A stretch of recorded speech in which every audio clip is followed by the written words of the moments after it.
जिसमें उबाल हो ऐसा खून चाहिए, जीत के खातिर ऐसा जुनून चाहिए, ये आसमान भी आएगा ज़मीन पर, बस इरादों में ऐसी गूंज होनी चाहिए। दोस्तों बहुत बहुत स्वागत है आपका अपने यूट्यूब चैनल कलाम जीएस एकेडमी में। तो दोस्तों आज की इस वीडियो में हम डिस्कस करेंगे अपने एक महत्वपूर्ण टॉपिक को। दोस्तों आज की इस वीडियो में हम डिस्कस करने जा रहे हैं महाद्वीपों के लिए। तो दोस्तों महाद्वीपों के क्वेश्चन टेस्ट को लगाने से पहले कुछ बेसिक जानकारी आइए देख लेते हैं महाद्वीपों के लिए।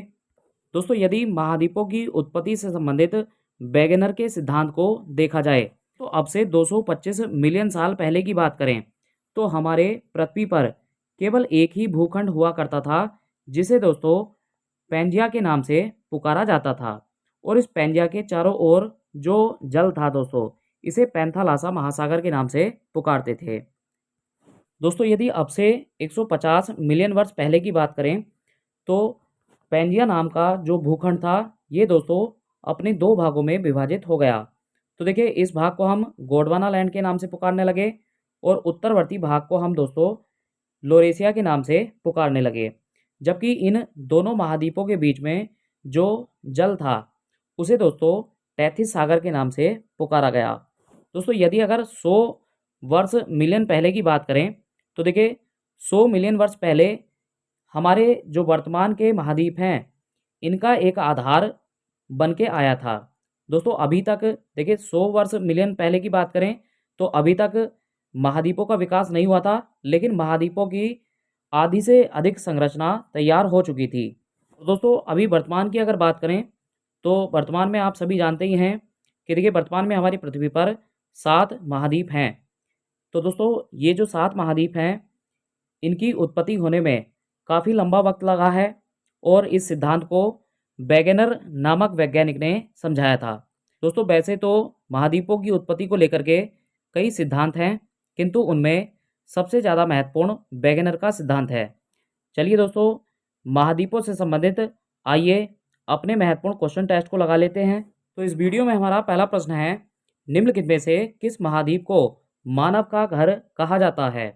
तो दोस्तों देखिए मानव का घर जो कहा जाता है वह महाद्वीप को कहा जाता है। चलिए दोस्तों आप मुझे कमेंट करके बताइए कि ऑस्ट्रेलिया महाद्वीप को किस अन्य नाम से भी जाना जाता है। देखिए दोस्तों वीडियो में आगे बढ़ने से पहले मैं आप सभी विद्यार्थियों से फिर से कहना चाहूँगा कि आप लकीर के फ़कीर मत बनिए। जो भी प्रश्न आप लोगों से पूछे जाते हैं उनका आंसर आप कमेंट किया करें। देखिए यदि आपको वे प्रश्न नहीं आते हैं तो उन क्वेश्चनों को आप नेट पे सर्च करके देखिए या किताब से ढूंढ के देखिए, लेकिन आप उनके आंसर ज़रूर बताया करें ताकि वे सभी प्रश्न जो आपसे वीडियो में पूछे जाते हैं दोस्तों उनका जवाब यदि आप देते हैं तो वो सभी प्रश्न आपके अच्छे से पक्के हो जाएंगे और भविष्य में कभी भी किसी भी एग्ज़ाम में ये प्रश्न आपके अगर आते हैं तो आप इन प्रश्नों के आंसर बड़े आसानी से दे पाओगे। देखिए अगर इसी तरह से आपने अपनी मेहनत को बरकरार रखा तो बहुत कम समय में आप बहुत बड़ी नॉलेज को अर्जित कर लेंगे। चलिए दोस्तों बढ़ते हैं अपने नए प्रश्न की ओर। तो हमारा नया प्रश्न है, निम्नलिखित में से किस महाद्वीप को विज्ञान के लिए समर्पित महाद्वीप कहा जाता है। देखिए दोस्तों विज्ञान को समर्पित जो महाद्वीप है वह अंटार्कटिका को कहा जाता है। इसके बाद हमारा नया प्रश्न है, निम्नलिखित में से किस महाद्वीप को अंध महाद्वीप के उपनाम से जाना जाता है। देखिए दोस्तों अंध महाद्वीप के नाम से अफ्रीका महाद्वीप को पुकारते हैं। देखिए अफ्रीका महाद्वीप की अगर बात करें तो हमारे पृथ्वी के लगभग सभी भागों में दोस्तों, चाहे उत्तर की बात करें, दक्षिण की बात करें, पूर्व की बात करें, पश्चिम की बात करें, सभी हिस्सों में लगभग अफ्रीका महाद्वीप का विस्तार है। और यही कारण है कि यहाँ पर किसी न किसी समय में एक न एक भाग पर दोस्तों हर समय अंधेरा रहता है और यही कारण है कि इसे अंध महाद्वीप की संज्ञा दी जाती है। चलिए दोस्तों आप मुझे कमेंट करके बताइए कि यूरोप महाद्वीप को किस अन्य नाम से पुकारा जाता है। निम्नलिखित में से किस महाद्वीप को पक्षियों का महाद्वीप कहा जाता है। तो दोस्तों दक्षिण अमेरिका महाद्वीप को पक्षियों के महाद्वीप के नाम से पुकारा जाता है। नया प्रश्न है, निम्नलिखित में से कौन सा एक मलेशिया की प्रशासनिक राजधानी तथा संघीय प्रशासनिक केंद्र है। तो दोस्तों इसे हम पुत्राजाया के नाम से पुकारते हैं। चलिए दोस्तों आप मुझे कमेंट करके बताइए कि मलेशिया की ऑफिशियल राजधानी क्या है। दक्षिण गंगोत्री कहाँ स्थित है। तो दोस्तों ये अंटार्कटिका में स्थित है। चलिए आप मुझे कमेंट के बताइए दोस्तों कि अंटार्कटिका में दक्षिण गंगोत्री जो एक अंतरिक्ष वेधशाला है वह भारत के द्वारा स्थापित की गई थी। इसकी स्थापना किस वर्ष की गई है? और नया प्रश्न है, किस महाद्वीप की संरचना अंग्रेजी के एस के अक्षर की भांति है?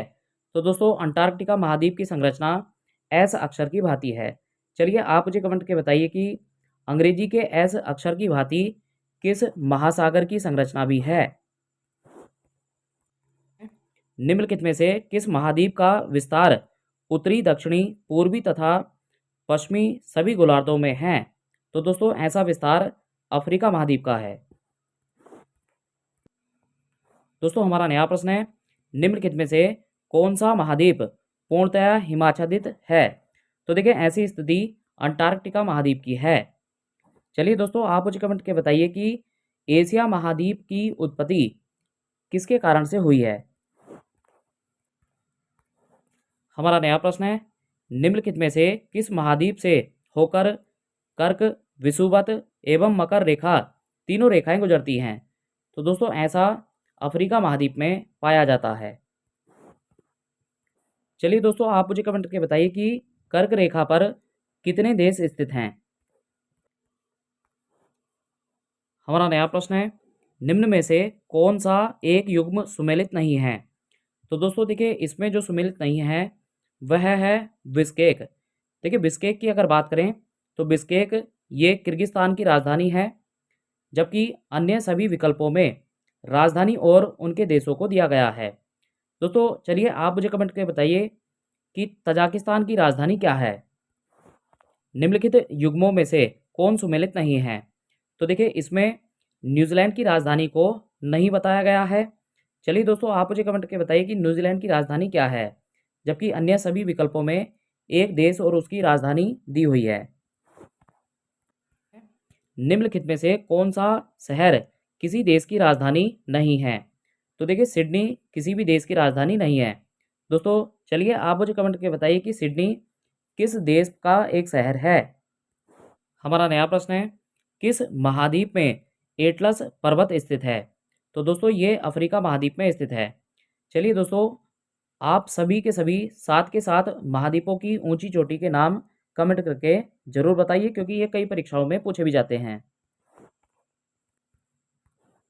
तो निम्नलिखित में से किस महाद्वीप को महाद्वीपों का महाद्वीप कहा जाता है? तो दोस्तों एशिया महाद्वीप को महाद्वीपों का महाद्वीप कहा जाता है। निम्नलिखित में से कौन सा एक द्वीपीय महाद्वीप के नाम से जाना जाता है? तो दोस्तों ऑस्ट्रेलिया महाद्वीप को द्वीपीय महाद्वीप के नाम से पुकारा जाता है। कॉन्टिनेंट ऑफ कंट्रास्ट किसे कहा जाता है? तो दोस्तों ऐसा एशिया महाद्वीप को कहा जाता है। कौन सा महाद्वीप नई दुनिया के नाम से जाना जाता है? तो दोस्तों उत्तरी अमेरिका को नई दुनिया के नाम से पुकारा जाता है। देखिए उत्तरी अमेरिका में विकास काफ़ी पहले हो चुका है, जिस कारण से इसे नई दुनिया के महाद्वीप के नाम से पुकारा जाता है। कौन सा महाद्वीप पूर्ण रूप से दक्षिणी गोलार्ध में स्थित है?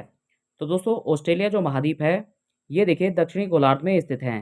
शेष जो कि अन्य नाम हैं दोस्तों उनकी भूमि उत्तरी गोलार्ध में भी स्थित है, जबकि दक्षिणी गोलार्ध की अगर बात करें तो ये पूर्णतया दक्षिणी गोलार्ध में स्थित है।